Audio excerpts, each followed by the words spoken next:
Hello, good morning, and welcome to the Wednesday morning rounds. I am happy to introduce Dr. Kayleigh Maxwell on today's topic. Welcome, Dr. Matthew. um, she's going to talk about frailty and how this impacts on our patient care. And this is a very important topic, I think, that we encountered more frail patients in our clinical practice. If you attend in person, please don't forget to sign the attendance sheet to get the CME points. And then people attending online, please submit your questions in the chat box or Q&A function, so I'll monitor them. And thank you, Dr. Maxwell. All right. Thank you so much. Thank you for having me. It's great to be here. And for anyone who doesn't know me, I'm Kayleigh. I'm one of the PGY6s, which is crazy. I don't know when that happened, but apparently I'm one of the PGY6s in cardiology. So thank you for being here bright and early and for listening to me rant for the next hour or so about why frailty is important to me. And the main focus, and I hope, purpose of this talk is going to be convincing you all of that fact when you leave, no matter what field of medicine you're working in.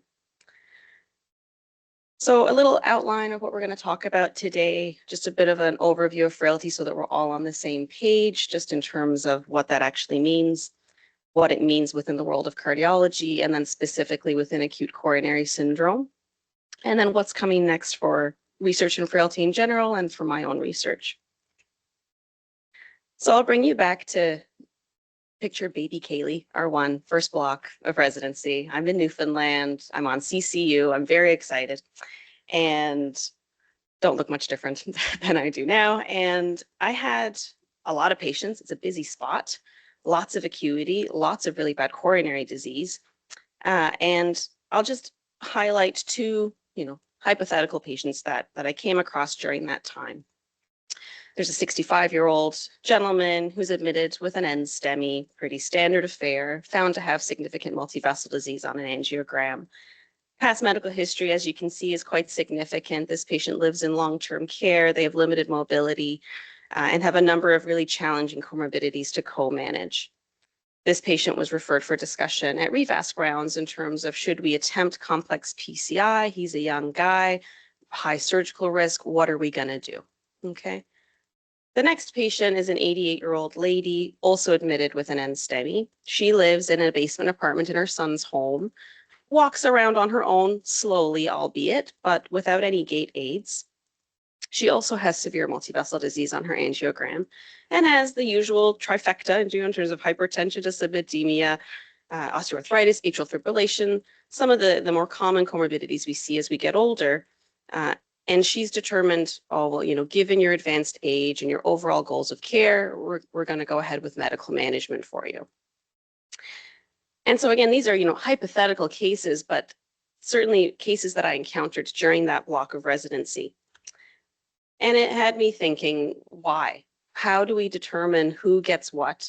How do we determine, what's the best advice we can give to our patients in terms of shared decision making when they ask us that question, when families ask us that question? What's the best thing I should do for myself or for my loved one?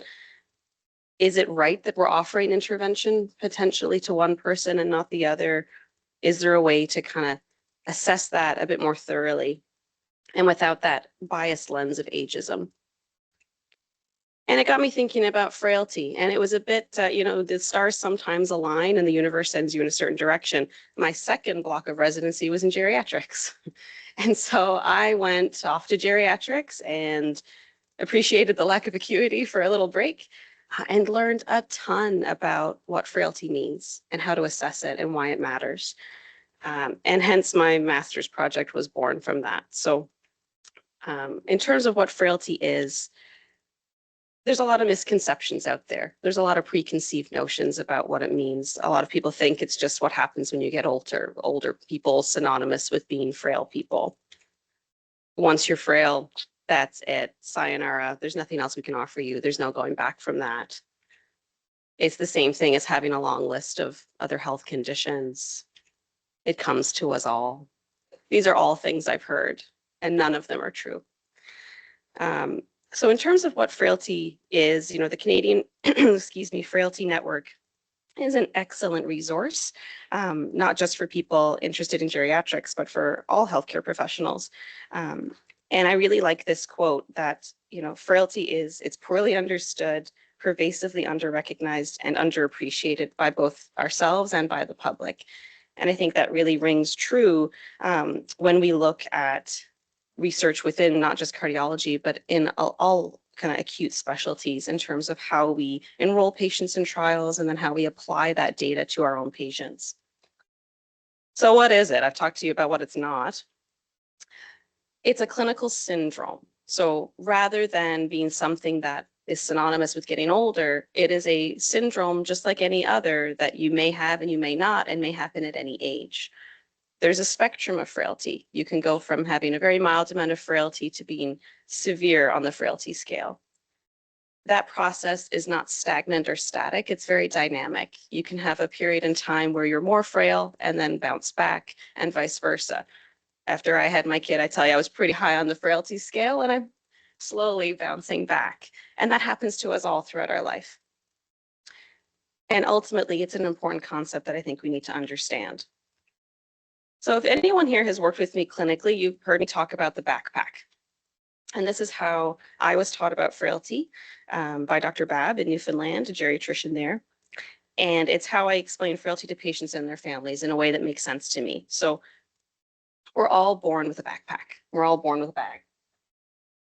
And if we're lucky, we're born with a relatively empty backpack. Sometimes we're born with congenital conditions. Sometimes we're born with, inherited concerns and conditions that make our backpack heavier than others. Okay. And as we get older, things happen. We accumulate comorbidities, illnesses, events that happen to us throughout our life that make our backpack heavier. We keep adding things to our backpack. If we're lucky, we exercise and eat well, and maybe we're able to take some things out of our backpack. But in general, it gets heavier over time. And the reason that matters is that when you're 32 and you get the flu, it sucks, but you've got room in your backpack. You can tolerate that insult to your overall well-being. Versus as you get older, or if you're a 32-year-old who has a really heavy backpack to begin with, that flu can really have a big impact. It can take a lot longer to recover from that. You may never get back to the same baseline that you had before. And so that's kind of how I think about frailty, as something that we carry, not necessarily something that is inevitable as we get older. You can be 88 and have a very light backpack. Okay. So in terms of why it matters, I think it's important to talk about the global scale and the patient, right? Like anything in healthcare, we want to do things that apply to the masses in terms of having an overall benefit to the population. But we also have to think about the perspective of the patient as an individual. And frailty matters not just in terms of a global scale, in terms of cost to the healthcare system, but also in terms of cost to the patient, in terms of quality of life and their overall well-being. And so this data comes from 2020. It's a few years old now, but I think still very much rings true, again, from the Canadian Frailty Network, where, it really highlights that a number of years ago in 2020, we had 1.6 million Canadians over the age of 65 who were living with frailty. That was projected at that point in 2030 to go up to 2.5 million people. Now, when we think about the aging population, we also have to think about the caregivers that we have available for that population. And so they estimated that we would need 7.5 million caregivers in order to look after these people adequately, in order to look after our frail population. That's a huge amount of resources and a huge amount of knowledge that will be needed in order to appropriately care for these patients and wisely spend our healthcare money and offer the right intervention for the right patient. And so it's really important to think about, we have people who are well at different spectrums, at different ages, at different time frames throughout their life. And in terms of the pathophysiology of frailty and how that could be prevented, I think that's really important to focus on from an early age, not just something we should start thinking about when we get to the end of our lifespan, when we start thinking about, well, how could we have prevented this? How could we have made this better? This should be a lifelong conversation about frailty. Frailty itself, in terms of why it's important, has been shown in a number of different studies. I would be here all day if I did a literature review for you of all of the studies that look at frailty. It's a bit of a hot topic, which is good for me. I like that. It's good. But the prognostic utility of frailty has been shown in a number of different metrics. Mortality, of course, is the one that everyone wants to focus on up front, but things like quality of life, post-operative complications, how long people are staying in hospital, are they requiring a higher level of care when we discharge them home from the hospital? All of these metrics are really important for healthcare spending, but also really important for the patient and their families. And it's been shown time and time again that higher levels of frailty, not necessarily age, correspond to worse metrics in all of these fronts. So if frailty is so important and so costly, and I hope you're all convinced of that, how are we supposed to measure it? And this is where things get a little bit tangly. There's a whole bunch of different ways to measure frailty, and there's no quote unquote gold standard. We love a gold standard. We love being able to say, I can compare this test to the gold standard. And we just don't have that in frailty. I wish we did. But you can really take your pick. Okay, this is just the kind of, most popular ones. There are way more that exist out there. I feel like every time I look at the literature, there's a new frailty assessment tool that exists. But these are the ones that have been most commonly looked at or compared within the literature. And so I'll just compare a few of them for you so that you have a sense of why they're different, why that matters, and how to choose one for yourselves to use. Now, the one I'll be focusing on a bit more in this talk is the clinical frailty scale. That's the one that I used in my master's research, which we'll talk about shortly. And the real pro of that one is that it's a quick assessment. It doesn't take very long. They actually did a study looking at how long it took geriatricians to administer this frailty scale, and the average was 24 seconds, which is very specific. But as you can see, quite quick, okay? And we love something that is quick and reliable when we have a busy clinic. It focuses on clinical judgment, and so it's not the right tool for everybody, okay? You need to have at least some familiarity with what frailty means and how to assess that, because it's based on clinical judgment. I'll show you what it looks like on the next slide. The FRAIL scale is a nice acronym. We love an acronym. And so it's easy to remember in terms of looking at the metrics of fatigue, resistance, in terms of your grip strength, ambulation, illnesses, and loss of weight. Again, a quick assessment because it's only 5 parameters, but not quite as quick as the clinical frailty scale.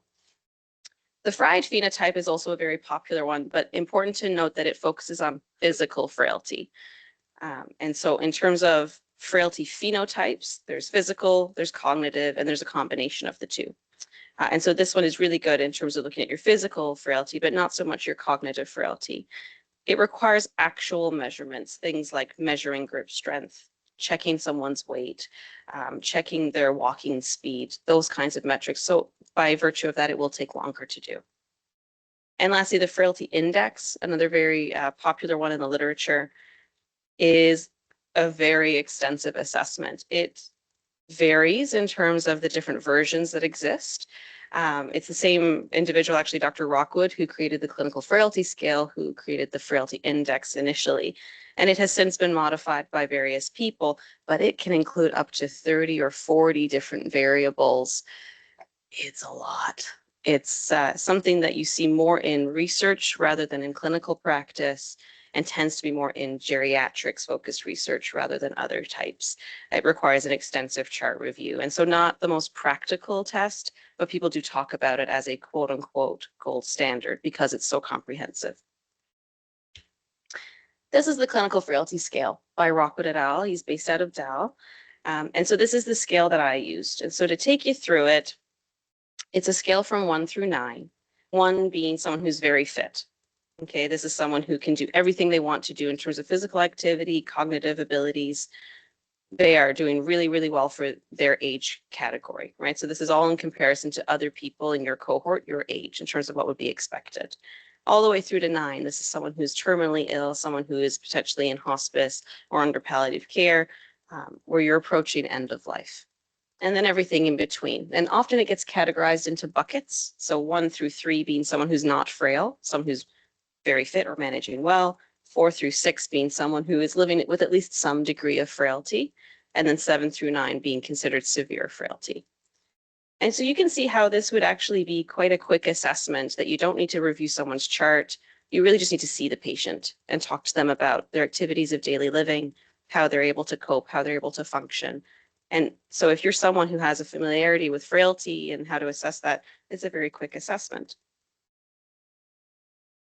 Within cardiology, the clinical frailty scale has been used fairly extensively through acute coronary syndrome, heart failure, people who have cerebrovascular disease. And so again, because of that quick and easy clinical utility of the test, you'll see it a lot come up in the frailty in cardiology literature. Now, in terms of the demographics in cardiology, these are facts that we all know. This comes from our Government of Canada, Statistics Canada data. We know how prevalent cardiovascular disease is. It's a lot of people, 1 in 12 Canadians. This was in 2019 when the last data was published. So likely more now, are living with cardiac disease. We know that mortality is higher if you have cardiac disease versus if you don't. We know that if you've had a heart attack at an early age, that you're going to have a higher mortality. And really importantly for heart failure, even if you're 40 and over, if you have a heart failure diagnosis, 6.3 times higher mortality than if you don't. So we know that mortality is high. We know that cardiovascular disease is costly. It is the most costly disease in Canada. In terms of the cost of cardiovascular disease, as we have our aging population, this is where it becomes really important to look at that intersection of the cost of cardiovascular disease and the cost of frailty. So then we start thinking about, okay, well, Canadians over the age of 65 being a bit of an arbitrary number, but where the majority of the literature defines you as quote unquote elderly. Apologies to anyone who's over 65. But this was in 2020, 16% of the population. We know that that's getting higher. We know that number is growing, but it's a disproportionate amount of healthcare spending. So then if you take a frail population within the cardiovascular population, you can imagine how much more expensive that care is going to become. We know that overall, from a population perspective, cardiovascular disease has a significant impact on overall mortality and causes of death, and that the age for first heart attack is often younger than people think, roughly 65 for men and 72 for women, and that people with heart failure are actually more likely to experience cognitive impairment. And this is where we start talking about cognitive frailty. Oh, it's me. I was like, I know that sound. And so that's where we start talking about the brain-heart relationship. Like an echo. So the brain-heart relationship, which is also a bit of a hot topic within research at the moment, but an important one, I think. So it's not just about, how your neurological function and your cardiac function intersect. On a deeper level, it's about the pathophysiology of these two conditions. So talking about frailty as a syndrome and cardiovascular disease, and how there's actually common ground in terms of how those diseases manifest, what the pathophysiology of those diseases is, and how we can then subsequently intervene on both of those processes. And so this paper from 2024 by Dr. Nija actually does a really nice job of looking at an overview of that intersection between cognitive frailty, in particular, dementia, and the factors that lead to that intersect with a cardiovascular lens. So we talk about inflammaging or the inflammasome and how there's this chronic state of inflammation that happens as we get older. and this oxidative stress that occurs that we know is an important part of the pathophysiology for cardiovascular disease in terms of endothelial dysfunction, mitochondrial damage. These are all terms that we know are really important in terms of plaque rupture, plaque development. But these same factors have been shown to actually correlate to the syndrome of frailty that we talk about, where older adults who have higher cytokine markers, higher inflammatory markers, who have shown this neuroendocrine dysfunction that we see, those patients also have higher markers or higher risk factors in terms of hypertension, diabetes, obesity, these other factors that contribute to our cardiovascular outcomes. And so we see this overlap, okay, where it's not just that being frail worsens your outcomes, but in fact, having these baseline cellular and physiological factors actually increases your risk for both frailty and cardiovascular disease. And then they also interact. So it's this compounding effect, this vicious cycle that we talk about, where actually if we could intervene on this cycle, we might be able to improve not just someone's frailty, but their cardiovascular outcomes as well.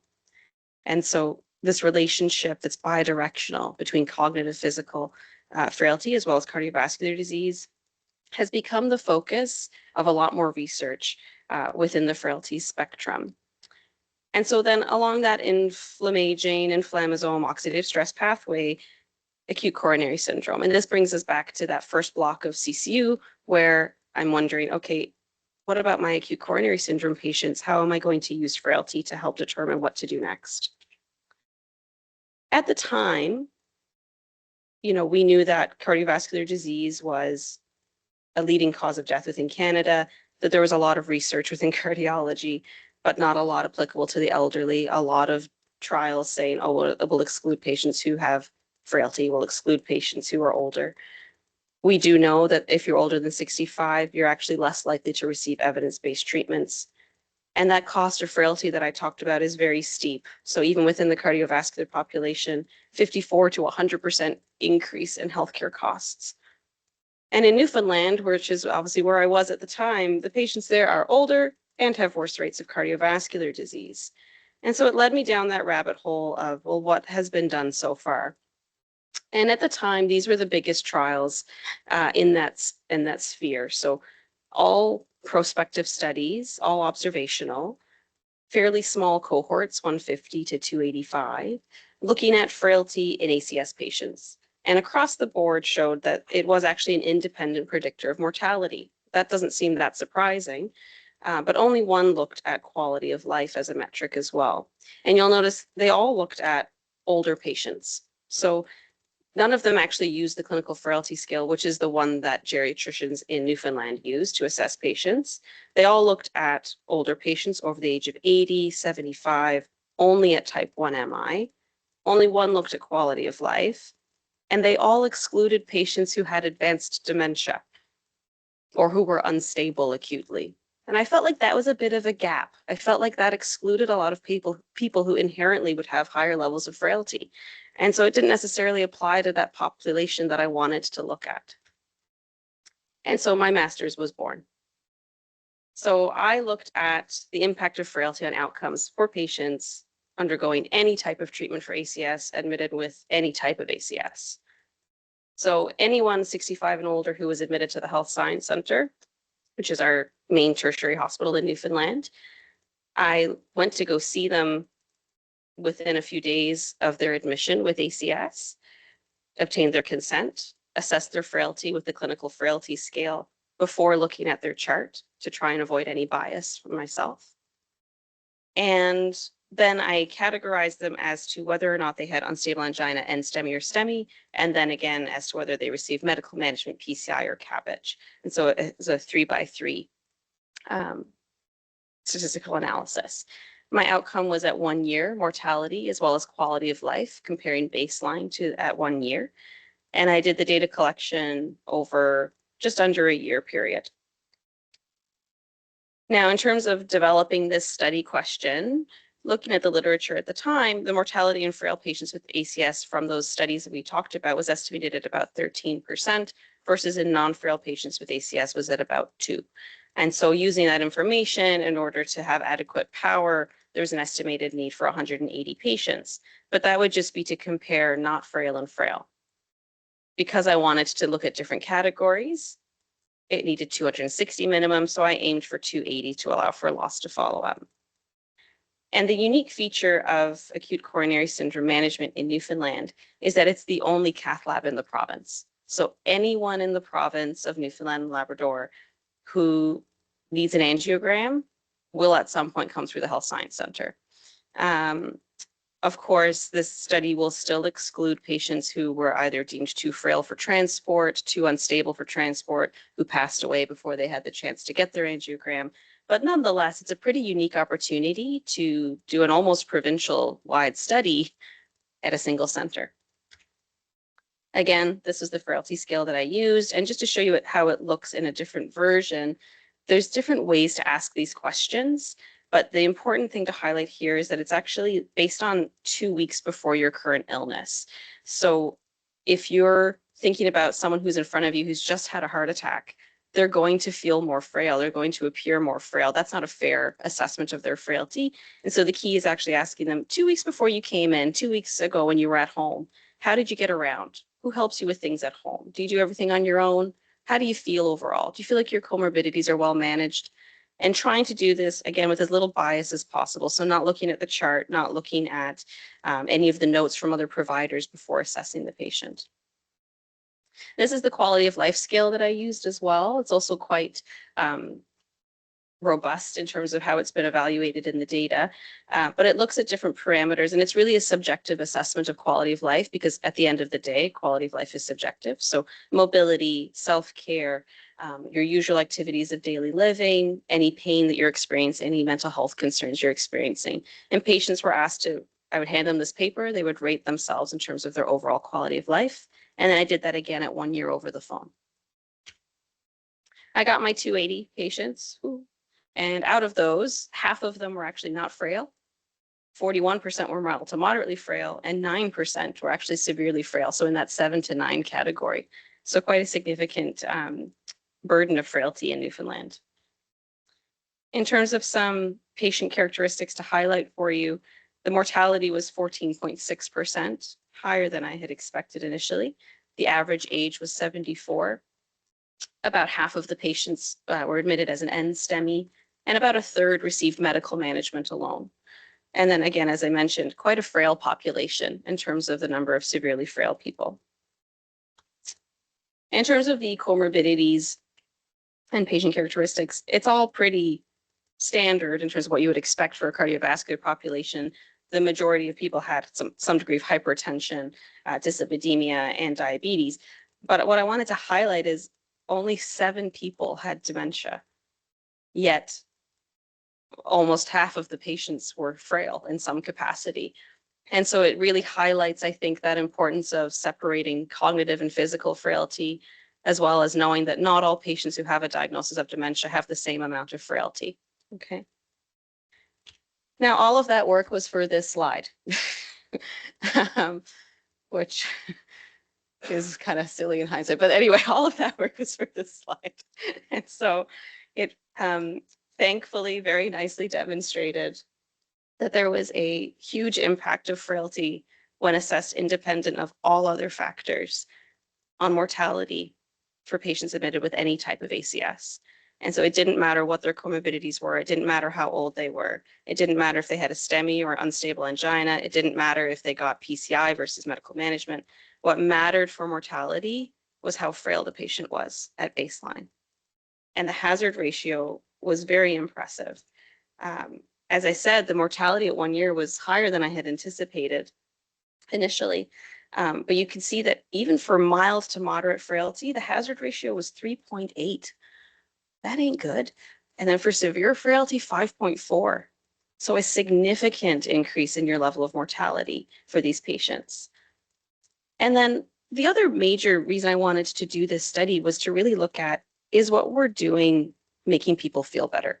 Do people actually have an improvement in quality of life with what we're doing? Because that's the whole point, right?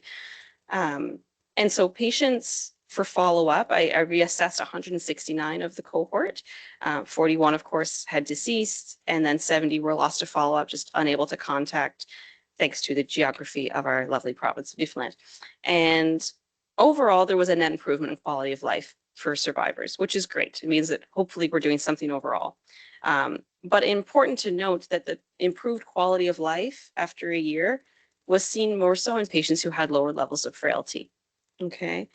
And when we talk about a bit of the qualitative data, 72 of those patients reported an improvement in their quality of life score. 40% of those patients said it was because their symptoms resolved. So their actual angina resolved, and that's why they felt better. They were able to do more exercise. They were able to do the activities they wanted to do. 11 patients actually credited the rehab program in Newfoundland specifically in terms of what made them feel better at a year. But then for the 30 patients that reported a worse quality of life, and obviously you can do the math, 70 patients, reported no change. For the 30 people who said that they had worse quality of life, the majority of them, 76%, said that it was completely unrelated to their cardiac clinical status. It wasn't because they were having more angina. It wasn't because they were struggling with taking their medications. It was because they weren't able to have the mobility that they wanted to do. They weren't able to enjoy the activities of daily living that they once did. And multiple patients said, I don't feel any different or any worse after what happened with my heart attack. I don't have chest pain anymore, great, but my overall quality of life doesn't feel any better. Limitations, like any study, frailty in younger patients wasn't addressed. So I had to pick a line in the sand somewhere. And so I chose 65, being on the younger end of most frailty data. Nonetheless, as I've told you before, I believe frailty is something that happens to us throughout our lifespan. And so this doesn't address that population of people who are in their 40s and 50s and 30s who are having heart attacks. Obviously, there's a subjective component to the frailty assessment. It's a clinical judgment assessment. I am not a geriatrician. I did it to the best of my ability and tried to do it myself so that there was no inter-rater variability, but nonetheless, that is a limitation. And at the end of the day, although it's quote unquote provincial, it's still a single center.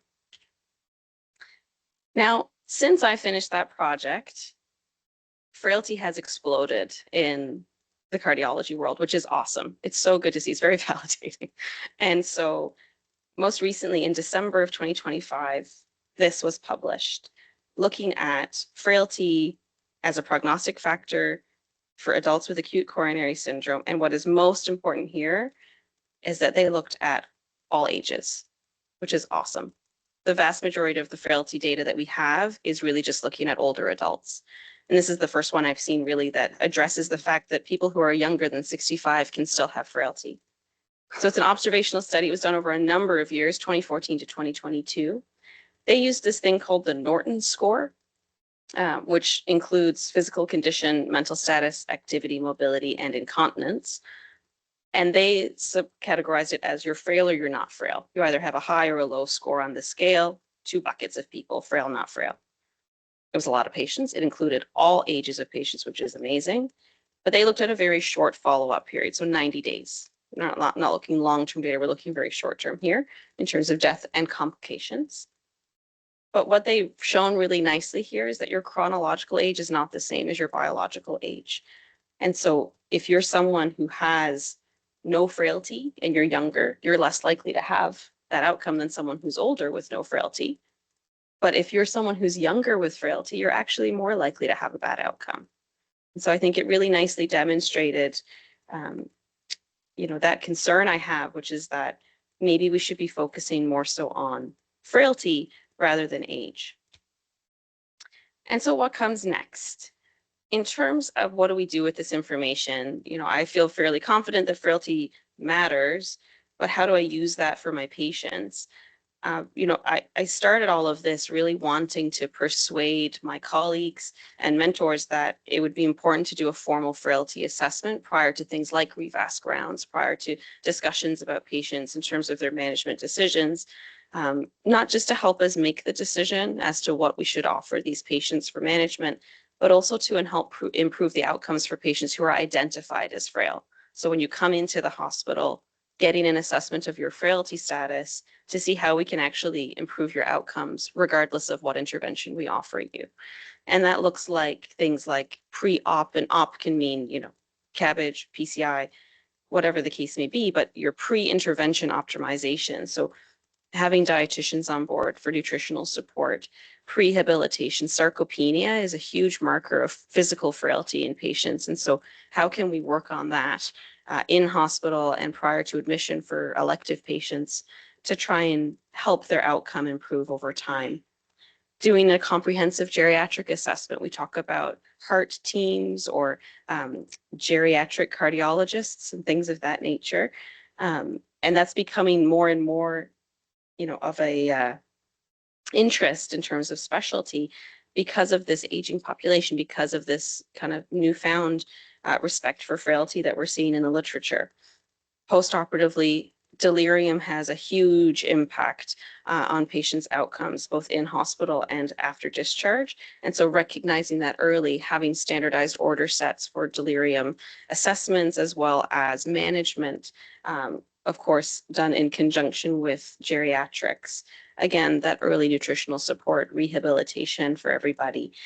And as you can see, these are all lovely ideas, but are quite resource intensive, right? So this is something to strive towards, but it's not something that's going to happen overnight, and is certainly not going to happen in every center in the country. And so I think choosing wisely in terms of who would benefit most from cardiac rehab, if that's a limited resource in your center, choosing wisely in terms of who needs to be referred to cardiogeriatrics or geriatrics in general, rather than having it as a blanket statement. But in a perfect world, everybody would have these assessments when they come into hospital. In Denmark, actually, there was a nationwide registry published recently that incorporated doing exactly what I'm talking about here, a frailty standardized assessment on admission. And they actually showed that at 1 year, there was a significant improvement in survival rates, reduced complications, independent of your chronological age. And so there's proof of concept there. It's been well demonstrated that this does help. It's actually implementing it that would be the main challenge. In terms of what we can do when we're seeing our clinic patients day to day, is we can try and prevent their frailty. And so I like the, again, love an acronym. So AVOID is a nice thing to think about when you're seeing your patients. And this is well established through the Clinical Frailty Network. And this is a nice infographic from BC, where a lot of frailty research comes. But looking at encouraging our patients for all of these metrics. So daily activity, so important. And we say this to patients all the time, important to get moving, important to get moving, but not just from a cardiovascular perspective, from that sarcopenia prevention perspective, making sure patients get their vaccinations that they need, optimizing medications. And I'll be very clear, optimizing does not necessarily mean deprescribing. Sometimes it does. Sometimes we do need to deprescribe medications for patients, because you end up with this prescribing cascade where you're treating a side effect of one medication with another medication, and that goes on and on and on. But optimizing medications does mean taking away some that are unnecessary or causing harm, but it also means still giving the appropriate medications to people, regardless of if they're just older. So in terms of inappropriate deprescribing of things like statins or anti-anginal therapies and things of that nature, my point being, sometimes you have to, but it requires more thought. So optimizing medications, not just deprescribing. Social interaction, super important. This is where things like cardiac rehab and prehab and having groups of people together, exercising, talking about their concerns, talking about their lives can be so important. And then diet, of course. In a perfect world, everyone would have a dietitian. And just having that, that support in place in terms of helping us, quote unquote, age well, I think would go a long way, not just in terms of quality of life metrics for patients, but in terms of the overall cost to the healthcare system. Now, in terms of what I'm thinking about next, we think about our cardiology population, and in particular, when you think about frailty, there's a lot of research looking at frailty within the TAVI population. It tends to be an older population, tends to be a comorbid population. And up to 80% of TAVI patients have bystander or concomitant CAD. And in terms of what we do with that, it's not necessarily obvious at every juncture for every patient in terms of should they have PCI? Should they have it before the TAVI? Should they have it after the TAVI? Should we do medical management? Now, there's some data, of course, looking into this. Activation looked, and this is not a TAVI talk, that would be a whole other can of worms. But we have research to suggest and support that maybe we shouldn't do PCI, maybe we should do FFR guided PCI, maybe in general for patients who have even ACS at an older age, Senorita from 2024, maybe we should be taking a more conservative approach. And, hot off the press, less than 2 weeks ago, there was a subgroup analysis of Senorita that was published that actually looked at not just older patients, but frail patients within that population. Now, they use the fried phenotype, so much more of a focus on physical frailty than cognitive frailty. So important to keep that in mind in terms of generalizability. But nonetheless, patients who were frail not only didn't derive benefit, they actually sometimes had harm. And so I think further evidence to support that we need to be making thoughtful decisions for our patients who have frailty. It's not just about how old they are, it's about how frail they are. And so that's got me thinking about what about frailty as a modifier in the TAVI population with CAD? Does frailty mitigate what we do in terms of the bystander CAD? So that's the next question that I'm hopefully going to be looking at. I want to leave you with some final thoughts in that I hope this hasn't just been a soapbox rant about frailty. I hope that it was informative. And I hope that you take away that frailty is prevalent, it is preventable, it is treatable, and that it is relevant to our cardiology population, not just to a geriatrician. And this is a quote from a surgeon and public health advocate in the United States that is blunt, but I think gets the point across that it's not just about, when you talk about preventative care, we talk about public health, we talk about screening for things, we talk about that vaccinations, population level health. Along those same lines, we should be talking about frailty. We should be talking about preventing frailty and screening for frailty and managing that as its own clinical syndrome. And these are some of my references. And I'd just like to thank you all for being here, for paying attention so bright and early. These are my supervisors for this master's research. So Dr. Almatau is an interventionalist in Newfoundland, Dr. Babbs a geriatrician, and Dr. Daly is a clinical epidemiologist and infectious disease physician in Newfoundland as well.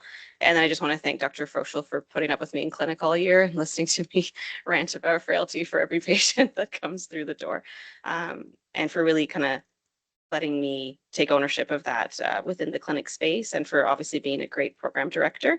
And this is my grandmother. She's my one and only grandparent, and this research is really for her and people like her.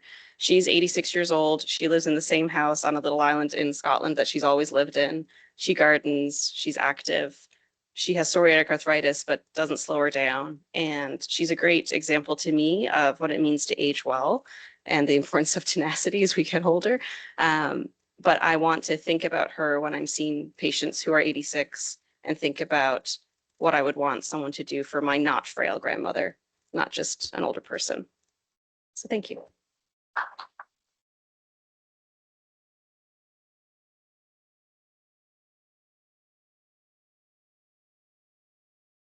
Thank you very much. That was an excellent talk. I now want to open up the audience for the questions. The comments. There is one question online from Mohammed, and he asks about the Senorita trial, which showed routine invasive strategy did not significantly reduce cardiovascular death or MI compared with conservative management. Given these findings, do you or any of the audience here think in real-world frail non-STEMI patients we are sometimes overestimating ischemic benefit while underestimating bleeding risk, functional decline, and quality of life outcomes? And should frailty become a routine vital sign in ACS decision making, similar to ischemic and bleeding risk scores? Yes, I think that's very nicely put, Mohammed, but ultimately, yes, I think that's what our literature is showing, not just Senorita, but everything that led to Senorita in terms of looking at outcomes in ACS, going back to the 2018 study, even going back to Dr. Michelle Graham in 2013, we used the Edmonton Frailty Scale to look at frailty in ACS patients as one of the first studies that looked at that and really kind of gave real momentum to this movement of focusing on frailty as a metric, not just the number on the page. And that old adage that age is but a number, I think really rings true. Now, like all research, I think we need lots of it. I think we need to ensure that we read it thoughtfully and carefully when applying it to the patient in front of us. And so do I think that that means all I hope that what doesn't come from Señorita is that all people over the age of 75 no longer get the treatment they need. I don't think that should be the message that's taken away from that, which is why I was so excited to see that subgroup analysis a couple of weeks ago where they focus on frailty more so than age, because I think that's where the literature needs to go. I think that's where our clinical practice needs to go. Ideally, I think, in terms of even just a nursing assessment that we do in terms of fall risk when patients come into the CCU, we do so many different scales and metrics and data collection in terms of various parameters that we've deemed to be relevant to patient outcomes. I think a frailty assessment is very relevant. And so whether that happens on your first clinic visit, whether that happens when you're admitted to hospital, during your follow-up, whatever the case may be, I agree entirely with having frailty as a metric that we at least can have to help guide our decision making and to use that as a conversation piece with our patients and their families to say, look, you're asymptomatic. We know that there's likely potentially significant coronary disease there, but we also know that given your level of frailty, we may actually cause harm. We're unlikely to cause benefit. And what matters to you, what matters to the patient. And so I think it helps guide those conversations. I think it's really nice for me to get to see after all these years, more and more of this literature coming out and more people talking about it. Yeah, great. If you go back to your first slide, the two patients, this young guy with a high frailty maybe, and older guy with, older person with independent. What would you do for this two patients? I would do a frailty assessment. And based on the information provided, I would say that the 88-year-old probably is, for 88, managing well, is maybe a 3 on the clinical frailty scale based on that information, given that she's able to do her ADLs. She's not able to run a marathon, but compared to her peers, she is living well. She's managing well. The 65-year-old, on the other hand, compared to other 65-year-olds, I would say is moderate to severely frail, 6 or 7 on the clinical frailty scale, given the dependence on various mobility aids as well as other activity of daily living aids. So using that information, for one, I don't think our not frail lady should have just been a blanket. I'm not saying medical management is the wrong decision. My point here being that it should have at least been a discussion. It should have at least been the same REVASC rounds. If you're going to do it for one, you got to do it for both, in terms of having that discussion and using that data to make that call. Medical management may still be what that patient wants, may still be appropriate for that patient. I don't know what the anatomy looks like. I don't know what her symptoms are. But nonetheless, I think it still should be offered in terms of revascularization. Versus our 65-year-old who's being discussed for, high-risk CABG complex PCI, I think in that setting, not that it shouldn't be discussed, but that medical management should absolutely still be on that list of things that are options for this patient. Because, in terms of bleeding risk, in terms of quality of life improvement, in terms of length of stay in hospital, in terms of all of these mortality, all of these metrics, we know that because of his high level of frailty, he is unlikely to do well. And so that brings into the question, what are we doing in terms of futility? What are we doing in terms of benefit to the patient and to the healthcare system? And so for these patients, I think very appropriate for both to be discussed at REVASC rounds and discussed as a group. But I think that ultimately, I'd be leaning towards potentially PCI for our 88-year-olds, and that based on the anatomy, et cetera, and potentially medical management for our 65-year-old, just based on frailty alone. That's not including everything that comes with that assessment, but just requires thought. Any other questions, Dr. Bowley? No one was asking questions, so I figured I'll ask you something. Two questions. One of them, first of all, it's a good talk. It's, we don't talk about frailty as often. I think it's always in the background, but we don't necessarily evaluate it. Thank you. The question I had for you, is there a more objective way to evaluate frailty? There's all these things about DEXA scans and Yep. things out there that people do. And is there any correlation, other than these questionnaires where people are randomly answering? Depends on the memory of the patient. You normally see them in the hospital. They've been sick for months. Yep. Doesn't necessarily correlate with anything. So I find it very difficult. I think at the extremes, it's easy. The very fit and the very severe. That's very easy. All the in between, it's almost really nothing. tough.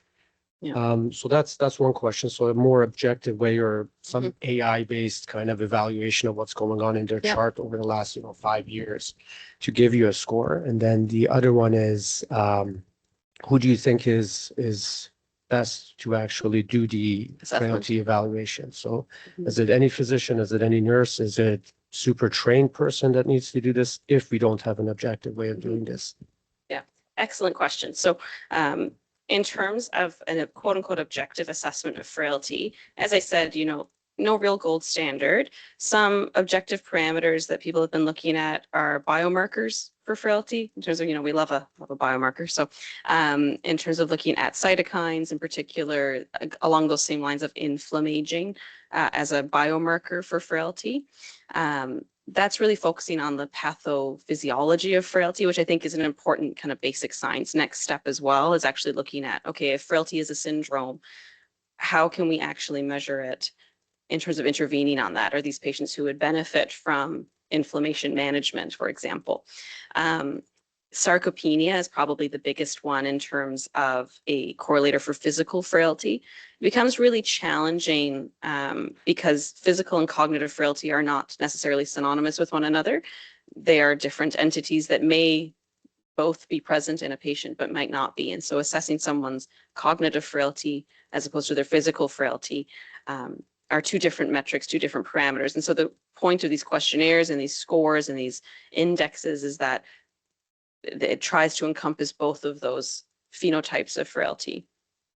A lot of times I think best person to assess this is going to be, ideally a geriatrician in terms of doing a comprehensive geriatric assessment. Now, if anyone's done geriatrics and through medical school or through whatever you have it, you'll have done a CGA or a comprehensive geriatric assessment, and you'll know that it takes a long time. There's a little booklet that you fill out, and it has everything you might need to know about a patient. That is in my opinion, gold standard in terms of assessing a patient's frailty. It requires talking to their family. It requires assessing the patient physically and cognitively. And I think that is the gold standard for frailty. But we don't have an in-house geriatrician who has an hour for every patient to do this assessment. And so one thing that I've been looking at with the geriatrics team in Newfoundland is whether or not we could train nurses specifically in terms of a mini CGA or the clinical frailty scale, for example, in terms of having a bedside nursing assessment, the same way that we input a fall risk score and those kinds of metrics with specific questions that they can ask the patient and their next of kin to try and determine their frailty score. But it's definitely something that's lacking in the literature is an objective way to measure frailty. Just as a direct follow-up to that question, because I was curious as well as to how does the timeline in terms of frailty, like somebody with long-standing frailty over decades versus like a rapid decline, and does that change in terms of the expected outcome? Yeah, absolutely. And so I think that kind of goes back to the backpack analogy, where if you're someone who has chronic or long-standing frailty, you kind of quote unquote get used to carrying that heavy backpack, and so you're able to modify your day-to-day activities and modify the way you live in order to tolerate that. But nonetheless, when there's an acute insult, it's harder to recover from that versus someone who has a baseline low level of frailty, has an acute change in frailty because of an acute illness, a heart attack, for example, is then much more readily able to bounce back in terms of getting back to their baseline, but may not necessarily get back to their full level. It can be a bit of a stepwise decline in frailty over the years. And And so that's where prehab and rehab become really important, is specifically for those patients who have already a baseline level of frailty and then can't tolerate that insult, is to try and help them as much as possible get back to their baseline backpack. Yeah. We have limited time, but just 2 questions, maybe short answers. One is from Dr. Kuan Chen. Is the telomere length is something that used in defining the frailty? And the second question is from Dr. Nair, and asking if you think cardiogeriatrics rounds may help for those things. Absolutely. Both great questions. In terms of telomere length, given I have a little bit of a background in genetics, something I'm very interested in, of course. I think practicality wise, hard to delineate, and also hard to tease apart aging, which reduces telomere length, and frailty, which I do think are related but technically separate entities. So that's one piece. And then in terms of a cardiogeriatrics rounds, in a perfect world, that would be wonderful to have, physiotherapy, occupational therapy, a geriatrician, a cardiologist, everybody discussing these cases, kind of along the same frame as we do endocarditis rounds, where we have very much a multidisciplinary approach. That would be ideal. With the sheer prevalence of acute coronary syndrome and in an aging population, I do worry about the resource intensiveness of that. But in a perfect world, if I had unlimited resources, that's exactly what I would suggest. Yeah. Great. Thank you very much. That was excellent. And thank you for attending.